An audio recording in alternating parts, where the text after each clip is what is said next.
Dengan wajah kesal, salah satu pelajar di Kota Palembang mendatangi SPK Polresta Palembang guna melaporkan kejadian yang telah dialaminya.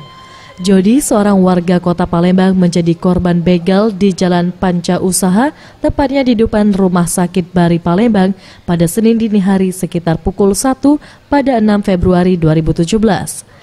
Di hadapan petugas, dirinya menceritakan kronologis kejadiannya. Bermula saat dirinya mengantar pamannya yang berjualan di Pasar Jakabaring.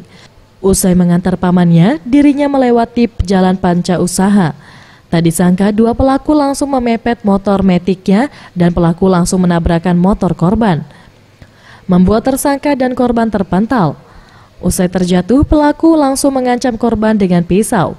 Jody yang sempat berteriak meminta pertolongan tak dihiraukan tersangka yang langsung membawa kabur motornya. Pas balik di simpang Apotek Panca. Terus di Jadang pakai golok. Bung dua. Pakai apa dia? Pakai golok. Terus kutombor. ditumbuk motor kita. Aku nomor. Kau tumbuk dia.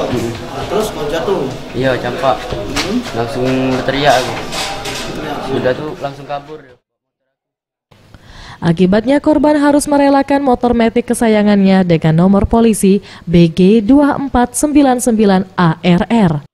Septiawan Rizky, Sriwijaya TV.